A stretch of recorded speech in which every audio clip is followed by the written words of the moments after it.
Hey everybody, so this is one half of my hexagon that I'm working on right now. Now what I've done, I just wanted to show you how you prevent that sleeve from going any wider. So what I've done is I've been slowly working the two slides up, because I tend to work both together to make sure that they're matching up to what I want. And then I go ahead, I put them on the floor and I start popping these little clips in.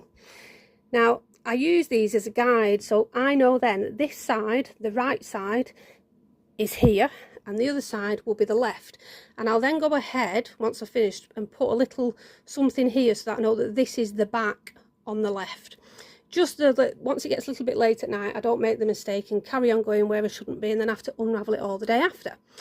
So once we've got those in, I then begin working from this back of the neck here, and I work all the way down. I work along the bottom and then I work back up here.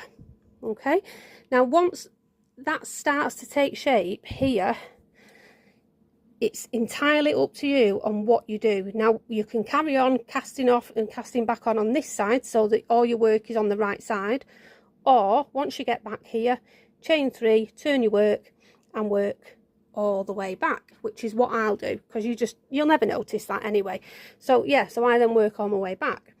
Now once that side is as big as I want it, once that body is as big as I want it, I'll then add an extra 2 rows just from the top to that bottom, and that just gives you the room for your neck. And I'll do the exact same thing on the other side, and then I'll attach. So if you think about it, there will be 4 more rows here now. Okay, so when this pulls down, you will still have 4 rows at the back. So when I decide to sew along here, because I don't crochet together, I always use a needle and thread, I then attach on the beginning of the 4th row. So it'll look something like that, but you'll have extra rows there. So I then work all the way along, and that gives you the room for the neck, and it gives you room for a hood, and it gives you extra room to add a nice edge in if that's what you want to do. So once all this is sewn in and it's all attached, you then need to decide what you want to do with this section. Obviously it's wide enough, but it won't be long enough. So you've got to decide then as to whether you want to keep it at that size or whether you want to slowly start to decrease and taper the item down.